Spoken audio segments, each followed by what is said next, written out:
Yaxın gələcəkdə bir çox insanlar xəstə olacaq. Sığorta Azərbaycanda onkoloji xəstəlikləri olsa da qəsdən eləmirlər.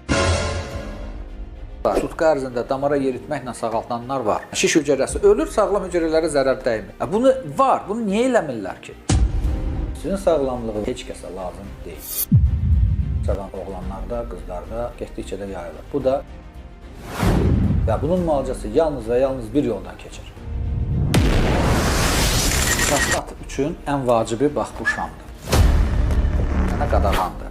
Kimdə Azərbaycanda süd vəzində bir balaca problem varsa,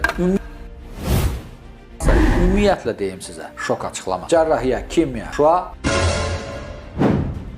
o taxtabaş onkoloqlar, hansılar ki deyirlər ki, kimya müalicədir, onlar cinayətkardır, yalançıdır. Bir çox şeyləri, hansı ki xərçəngə təsir edir, beynəlxalq imperialistlər və onların yerli tulaları qəsdən protokollara salmır. Bəs heç nə yoxdur. Biz də çalışırıq ki, bunu eləyək.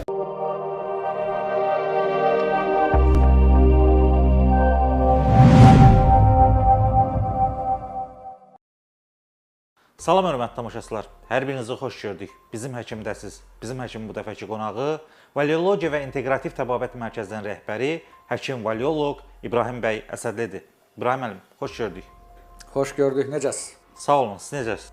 Yaxşı olasınız. İbrahim bəy, bu dəfə suallarımız fərqli olacaq. Çünki tamaşaçıların suallarını sizə ünvanlayacağıq və ilk sualımız ondan ibarətdir ki, qan xərçəngi sağalırmı? Bu barədə fikirlərinizi almaq istəyərdik. Sümük iliyi deyəndə bu daha çox qan xərçənginə aiddir. Çünki qanımız sümük iliyində formalaşır və ayrıca sümük iliyi olmur. Yəni qan xərçəngi gedir. Ona görə də sümük iliyinin dəyişdirilməsi əməliyyatı da, transplantaciyası da nəzərdə tutulur və ümumiyyətlə mən sizə deyim ki, qan xərçəngi ciddi ağır xəstəlikdir. Onun bir xüsusiyyəti var ki, kimyasal vasitələrlə tez tənzimlənə bilir. Remisiya tez düşə bilir. Amma eyni zamanda da təzədən təkrar residiv də verə bilir. O cəhətdən bizim təklifimiz, ümumiyyətlə mən deyim ki, xərçəng xəstəliklərin yanaşması da həmçində qan xərçənginə. İki cür yanaşma mövcuddur dünyada. Biri rəsmi yanaşmadır, biri doğru yanaşmadır, naturopatik. Rəsmidə 3 üsuldur, cərrahiyyə, kimya, şua. Qan xərçənginə ancaq birini tətbiq edirlər, kimyasal vasitələri. Naturopatikdə isə çoxdur üsullar. Üstəlik, rəsmi onkologiya səbəblə maraqlanmır. İnteqrativ onkologiya isə məhz səbəbi də aradan götürür. Səbəbi də nədir xərçəngin? Daxili ekologiyanın pozulması. Əgər biz onu tapa biliriksə və onu yığışdıra biliriksə, insan bir dəfəlikdə tam sağalır. Ona görə də sümük iliyi xərçəngi də həmçinin də sağala bilir. Başqa bir izləyicimiz soruşur ki, sümük iliyi, yəni qan xərçənginə düçar olmuş xəstələr daha çox hansı qidalardan istifadə etməlidirlər? Bununla bağlı. Burada ayrıca bir pəhriz yoxdur. Ümumi bütün xərçəng xəstələrinin bir məsələsi var. Geniş tədqiqatlar olmasa da bir böyük tədqiqat var, Immanuel Revich'nin qidalarla bağlı. O sübut elədi ki, 90-95% xərçənglər istənilən növ, həmçinin də qan və s. bu inkişaf eləyir turşulu mühitdə. Ona görə bədəni qələbləşdirmək lazımdır. Bunun üçünsə bütün növ xərçəng xəstələrinə qadağandır. Siqaret, araq, narkotik, mal əti, quzu əti, şəkər, sənaye şəkəri qadağandır. Ümumiyyətlə marketdən heç nə almaq olmaz. Bazarlardan təbii, fermerlərdən, kəndlilərdən bunlardan almaq olar. Təbii məhsulları. Bəs bal yeyə bilərlər? Bal yeyə bilər, bal təbiidir. Amma mürəbbədir, şirniyyatdır, bunları dondurmadır, bunları olmaz. Doşabdır, baldır, xurmadır, kişmişdir, qayısıdır, qurudulmuş meyvələrdir, çərəzlərdir, təbii meyvələrdir, mövsüm meyvələrdir, səbzələr, göyərtilər, yarmalar, bunlar hamısı olar, hər şey olar. Sadəcə olaraq bizim millət maraqlıdır. Deyirsən ki, mal əti, quzu əti yemədir, bir onda nə yeyək? Halbuki onların gündəlik rasionu buradan ibarətdirsə, misal üçün Yaponiyada olmuşam, Yaponiyada mal əti, quzu əti gündəlik yemirlər. Onlara mən icazə verərdim gündəlik mal ətinə, quzu ətinə, amma balıq məhsullarını icazə verməzdim. Amma bizim insanlar isə mal əti, quzu ətinin üstünlük verir, ona görə də toyuq, balıq icazə verirəm. Gündə heç kəs balıq, toyuq yemir deyə ona görə. Əgər gündə kimsə toyuq, balıq yesəydi, onu da saxlayardıq. Hərdən bir, yəni bədənin ümumi qələbləşməsini eləmək daha məqsəd uyğundur. Başqa bir izləyicimiz soruşur ki, ağciyərdə bərkimə varsa bu xərçəngiyə çevrilə bilərmi? Yox, bərkimə çapıqdır, bu çevrilmir. Sağalmanın bir növüdür. Başqa bir izləyici soruşur ki, anası süd vəzi xərçəngidir və hətta ağciyərinə də yayılıb, onun sağalması mümkündürmü? Çətindir. Fəsadlaşma olandan sonra çox çətindir. Ona görə biz daima izləyicilərimizə deyirik. Kimdə Azərbaycanda süd vəzində bir balaca problem varsa, ilk növbədə bizə müraciət eləsin. Çünki sonra bax belə fəsadlar olanda, ağciyərə verəndə, qaraciyərə verəndə, sümüyə verəndə, beyinə verəndə çatdırmaq olmur. Deyək ki, indi burada ağciyərə veribdir, plevrit olubdur, su yığılır, suyu çəkmək olar. Kimyasal və qeyri-kimyasal vasitələrlə, bizdə də müəyyən bir vasitələr var. Bax, deyək ki, ASD-nin şamı da var, fraksiyası da var, B17-nin kapsulası da var, tabletkası da var, liposomal-C. Bunun iynəsi də var Meksikada, bunun Almaniyada da iynəsi var. Bunun iynəsi hələ yoxdur. Yəni bu və digər vasitələrimiz var ki, bunlarla biz tamamilə tənzimləyə bilirik. Amma dərhal bunlar təsir eləmir. Dərhal təsir eləyir su çəkməsi, kimyasal vasitə, zaman qazanırıq. Ümumiyyətlə deyim sizə, şok açıqlama. Cərrahiyyə, kimya, şua, xərçəngi müalicəsi deyil. Yardım kimi yarayır. Əgər insanda ağrı varsa, qızdırma varsa, ağrı kəsici vurursan, ağrı götürülür. Qızdırma salıcı verirsən, qızdırması o demək deyil ki, insan sağaldı. Eyni ilə kimya. Kimya sağaltmır, amma zaman qazandırır. Ona görə də o taxtabaş onkoloqlar, hansılar ki deyirlər ki, kimya müalicədir, onlar cinayətkardır, yalançıdır. Ona görə də yardım eləmək olar kimya ilə? Olar. Amma dalınca da doğru müalicə getməlidir. Ən doğrusu nədir bəs? Ən doğrusu, sırf doğrusu xərçəngin müalicəsini istəyirsiniz açıqlayın. Bəli, buyurun. Molekulyar genetik analiz əsasında İPT terapiya altında immunotargen terapiya yanaşı komplementar müalicə. Bütün bədənin də hipertermiyasını, xüsusi infraqırmızı saunalarda. Bu məsələnin elmi tərəfidir, yəni elmi əsaslandırılmasıdır. Bəs xalq dilinə bunu necə çevirə bilərik? Sadə dillə desək, şiş hüceyrələri çox zəifdir. Çox zəifdir. Onlar bir balaca dəyişiklik olan kimi məhv olurlar. Biraz istiyi artırırsan, ölürlər. Biraz şəkərini vermirsən, ölürlər. Biraz oksigenini artırırsan, ölürlər. Biraz mühitini elirsən, qələvi, ölürlər. Ona görə də bunları hamısını bilərəkdən biz bütün bu metodikanı istifadə edə bilirik. Niyə rəsmi onkologiya daxil olunmur bu? Hipertermiya istilik verməkdir. Bədənin qələvləşdirilməsi həmin o dediyim kimidir. Sonra mühitin dəyişdirilməsi, ondan sonra oksigenin verilməsi, azonoterapiya, hiperbarik oksigenasiya və s. Ondan sonra xüsusi bizdə hüceyrələr var ki, o şiş hüceyrələrini məhv eləyir, natural killerlərdir. Onları aktivləşdirmək olar. Misal üçün arabinoksilan var, biobran kimi tanınır. Onu vermək olar. Xüsusi vitaminlər var, yüksək dozda B17 vitamini və liposomal-C. Bunlar artıq 2 qat dünya Nobel mükafatı laureatı Linus Pauling, yəni ağıllı adam olubdur. Həm kimyagar olubdur, həm də başqa sahədə üzrə. O sübut eləyibdir 1950-60-cı illərdə ki, yüksək dozda vitamin C kömək eləyir xərçəngin mübarizəsində. Və biz də Almaniyada olmuşuq, bütün dünyadan, Avstraliyadan, Argentinadan, Braziliyadan, Almaniyadan, Rusiyadan olan yoldaşlar gəlib burada çıxış eləyib və 1-2 qram yox, 50 qram, 70 qram, 100 qram, 150 qrama kimi, 200 qrama kimi vitamin C-ni sutka ərzində damara yeritməklə sağaltanlar var.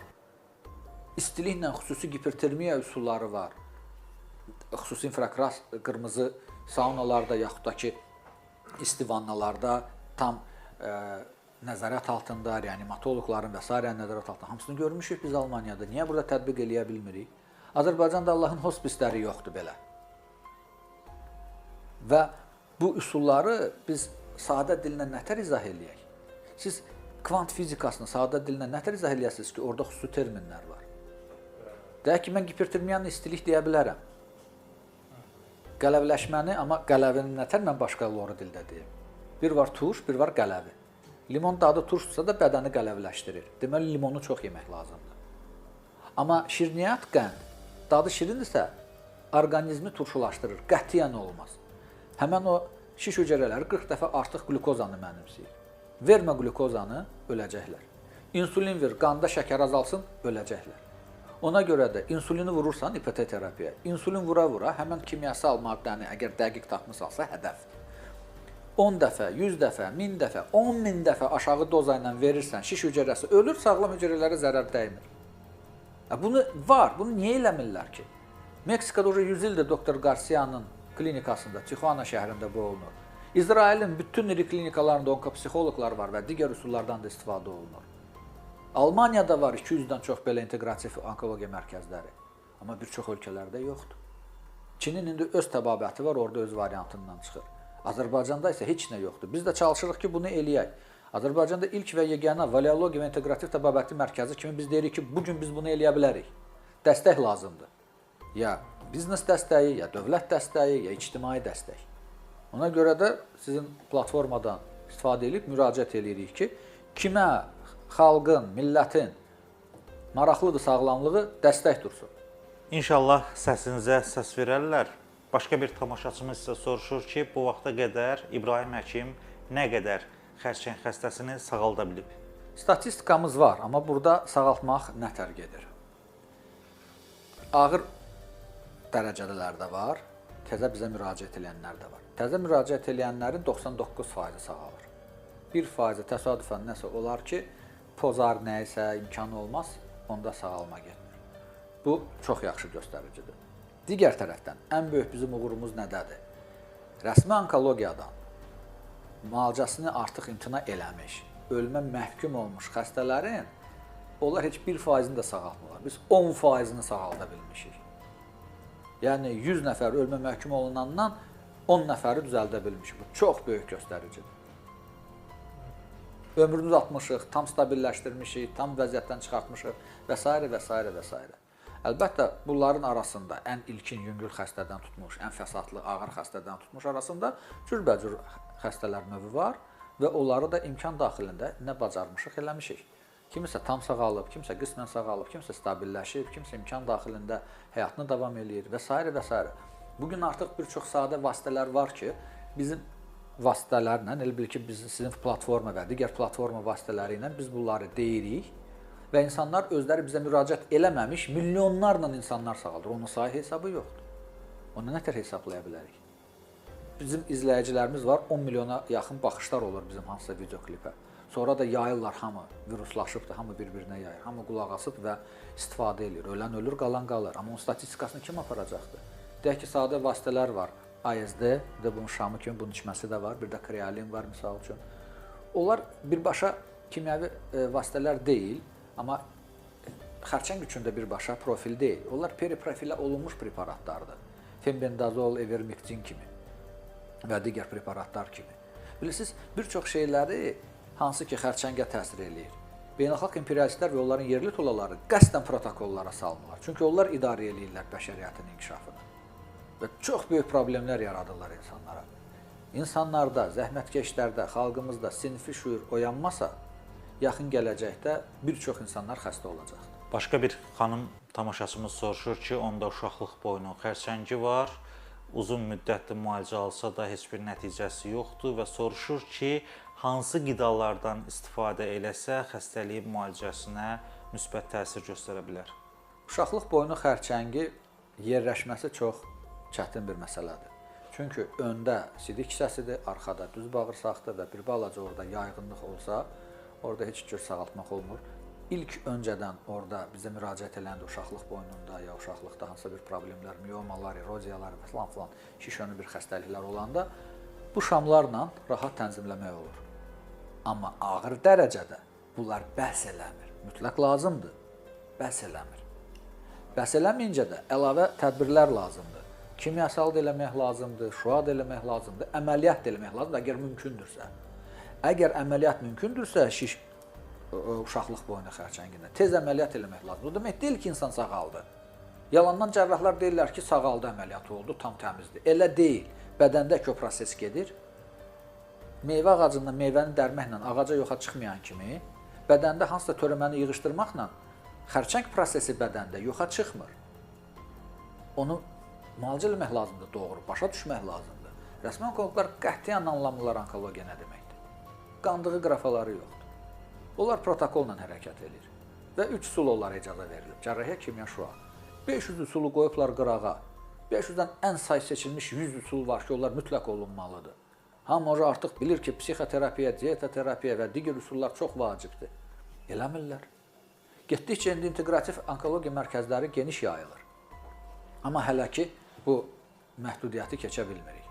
O cəhətdən, uşaqlıq boyunu xərçəngində hər şey eləmək lazımdır. Əgər sualda dediyi kimi illərcə gedirsə bu və sağala bilmirsə, bu çox böyük problemdir. Əlbəttə, bizə müraciət eləsə, biz onun fərdi sənədlərinə baxıb, uyğun bir protokol tərtib edib, mümkün qədər olanını eləmək olar imkan çərçivəsində. Çünki kapitalizmdə hər bir şey insanlar özləri ödəməli olur. Sığorta Azərbaycanda onkoloji xəstəlikləri olsa da qəsdən eləmirlər. Qəsdən sığortaya salmırlar, qanunları pozaraq salmırlar. Bu da Azərbaycanın reallığı. Başqa bir izləyicimiz soruşur ki, onda sidik kisəsi xərçəngi mövcuddur. İndiyə qədər 4 kimya alıb, hələ ikisini də alacaq. Ona kömək eləyə bilərsinizmi? Yardımçı ola bilərik, amma mümkün daxilində, yəni nə mümkünsə onlar eləyə bilirik. Baxın, ən yaxşı biz bugün müalicə eləyə bilirik. Süd vəzlərini, mədə-bağırsaq traktıdır, qan xərçəngiləridir. Bunları tənzimləyə bilirik. Amma beyindir, mədə-altı vəzdir, qaraciyərdir, sidikdir. Bunlar çətindir. Qida borusunda yerləşməsindən də asılı olaraq çox çətindir. Əməliyyat edib götürə bilməyəcəyimiz sahədən çox çətindir. Gecikmiş sahədən çox çətindir. İlkin gələndə düzgün bir yerləşimli, deyək ki, ağciyərdə, qıraqda yerləşirsə daha rahatdır müalicə eləmək, nəinki kök yanı yerləşəndə. Çünki kəsib götürmək olmur. Orada əsas vacib şax damarlar keçir, onlar da mümkün deyil götürmək. Onlar həyati vacibdir. O cəhətdən nə dərəcədə bizə tez müraciət olunursa da, mümkün dərəcədə də daha tez və tam sağalırlar. Amma fəsadlaşmış vəziyyətdə gələndə fəsada baxır. Hər kəsdə bir cür fəsaddır. Ümumi istiqaməti, yolu biz hamıya doğru göstərə bilirik. Amma onu düzgün icra eləmək məsələsi var. Çoxları düzgün icra eləyə bilmir. Ya başa düşmür, ya zamanları çatmır, ya biliyi çatmır, ya imkanları çatmır. Bax, belə bir şey var ki, natamamlıq olur o cəhətdən. İbrahim bəy, izləyicilərimizdən biri soruşur ki, siz yalnız xərçəngi müalicə edirsiniz, yoxsa sizin rəhbərlik elədiyiniz mərkəzdə digər xəstələr də şəfa tapa bilərlər? Mənim 2 ali təhsilim 6 ixtisasım var. Bu 6 ixtisas çərçivəsində yardımçı ola bilirəm. Ağciyər xəstəlikləridir, vərəmdir, xərçəngdir, psixoloji problemlərdir. Bu çərçivədə yardımçı ola bilirik. Bizlə əməkdaşlıq eləyən psixoterapevtlər var, bioenergoterapevtlər var, homeopatlarımız var və digər mütəxəssislərimiz var ki, fitoonkoloqlarımız var ki, onlarla birlikdə biz çalışa bilirik. Bir komandamız şəklində eləyə bilirik. Target terapiyanı da lazım olduqda həyata keçirə bilirik. Bu yaxınlarda bir tibbi müəssisə ilə saziş bağlamışıq, orada əməliyyatlarımızı da hətta artıq keçirə bilərik. Yəni, bir balaca genişlənirik. Amma hələ ki, öz stasionarımız yoxdur, özümüz yatızdıra bilmirik deyə o ağır xəstələri biraz məhduddur müalicə eləməkdə. Amma bütün belə qısa desək, ağciyər xəstəlikləri və xərçəng xəstəlikləri hamısı bizə müraciət edə bilər. Psixoloji da müraciət edə bilər. Şəmkirdən bir izləyicimiz soruşur ki, prostat xərçəngi üçün hər hansı bir pəhriz forması varmı? Yox. Xərçəngdirsə, bizdə protokollarımız var. Bu protokollarda pəhrizlərimizi göstəririk biz hamısını. Burada biz izah veririk, cədvəllərimiz var, yeməklər var. Xüsusi biz hamıya bunu ödənişsiz paylaya bilirik. Həm WhatsApp-a göndərə bilirik, həm bizə gələnlərə hamıya bunu verə bilirik. Sadə şeylərdir, hamısı ümumi bədənin möhkəmləndirilməsi üçün, pəhrizin saxlanması üçün tövsiyələri tərcümə eləmişik. İngilis, İspan, Fransız, Çin, Yapon dillərindən ki, insanlarımız oxuya bilsinlər. Amma müəyyən terminlər var ki, onlar bilmək lazımdır. Ona görə insanlar nə qədər ziyalı, bilikli, maariflilərdirlərsə, o qədər də tez başa düşürlər və düzgün icra eləyə bilirlər. Prostat üçün ən vacibi bax bu şamdır. Ümumiyyətlə, bu şamın çox geniş imkanları var. Burada arxasında da üstündə yazılan variantlar var. Deməli, həm uroloji məsələdə kişilərdə, həm ginekologiyada, qadınlarda, həm düz bağırsaq problemləri hər iki cinsdə, bir də mədə bağırsaq sistemlərdə bütün insanlarda, uşaqlara, böyüklərə fəsadlı, fəsadsız, xəstəliyin qarşısını almağa, xəstəlik zamanı sağalmağa, çarəsizlərə şans verməyə, yəni hər tərəfli bu çox imkan. Bunun eyni zamanda artıq kapsulası da çıxıbdır. Uzun illərdir, biz 70-80 ildir gözləyirdik. Nəhayət indi gəlib Azərbaycana çıxıbdır və icra olunubdur. Belə. Qiymətləri münasibdir? Münasibdir. 30 manat, 50 manat, 60 manat bu çərçivədədir. Yəni əldə eləmək olur. Bəzi apteklərdə də olur, amma çoxları tanımır deyə indi geniş yayılmayıbdır. Biz indi bunu belə deyək ki, xoşumuza gəlir, illərdir istifadə etdiyimiz vasitədir, hamıya tövsiyə edirik. Xərçəng xəstəsinin yan xəstəlikləri də varsa, onun müalicəsi xüsusi risk tələb eləyirmi? Yəni həmin müalicə prosesində daha nələrə diqqət eləyirsiniz? Həm siz, həm də xəstələr. Bəli, çox böyük problemlər olur şəkərli xəstələrdə.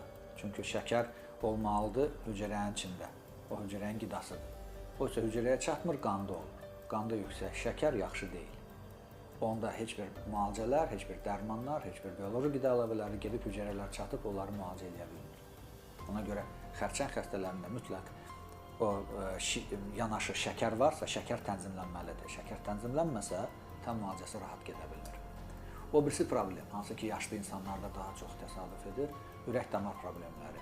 Ürəkdə stent qoyulur, şuntlama olunur, damar problemləri olunur, varikoz genişlənmə olunur, yaşlı olur, çəki artıqlığı olur. Bunlar hamısı yan təsirlərdir ki, əsas xəstəlik də orada baş verəndə daha çox problem yaranır. Yəni, ürək-damar xəstəsində xərçəng olanda, şəkərli xəstədə xərçəng olanda, çəki artığı insanda xərçəng olanda daha çətin müalicə olunur, nəinki sağlam həyat tərzi keçirən insanda. Nə qədər tez bizə müraciət edirlərsə, erkən vaxtı bizə müraciət edirlərsə, onda zaman da az tələb olunur, xərc də az tələb olunur. Ona görə də bizim bütün işimiz maarifləndirmə işinə yönəlibdir ki, artıq biz varıq Azərbaycanda Valiologiya və İnteqrativ Təbabət Mərkəzi olaraq inteqrativ onkologiya xidmətini göstərə bilirik. Ən azı heç olmasa maarifləndirmə səviyyəsində və ilkin xəstələrə yardım səviyyəsində konsultasyon təsir xidmətimizi göstərə bilirik. Bax belə. Həkim, son olaraq soruşmaq istəyirəm ki, yeniyetmə və gənclərdə cinsi yolda, uşaqlıq boyunda və digər cinsi üzvlərdə xərçəng formalaşa bilərmi və xərçəngin cavanlaşması nə ilə əlaqədardır? Təəssüflər olsun ki, xərçəng cavanlaşır və uşaqlarda və yeniyetmələrdə və cavanlarda da təsadüf edir. Bəli, bizə də müraciət edirlər. Cavan oğlanlarda, qızlarda xaya xərçəngi, prostat xərçəngi, süd vəzi xərçəngi, uşaqlıq boynu, uşaqlıq cismi xərçəngi, bəli, təsadüf edir və getdikcə də yayılır. Bu da ümumi ekoloji durumun, ümumi psixoloji durumun, psixogen durumun pisləşməsindən irəli gəlir. Çünki xərçəng psixosomatozdur və daxili ahəngiliyin pozulması nəticəsində yaranan bir daxili haldır. Və bunun müalicəsi yalnız və yalnız bir yoldan keçir. Daxili ekologiyanın təmizlənməsi və ahəngiliyin bərpa olunması. Ona görə hamıya çağırıram ki, ayıq, sayıq, diqqətli olun və öz sağlamlığınıza diqqət yetirin. Çünki sizin sağlamlığınız sizdən başqa heç kəsə lazım deyil. Çox sağ olun, bizə vaxt ayırıb müsahibə verdiyiniz üçün sizə təşəkkür edirik. Hələlik.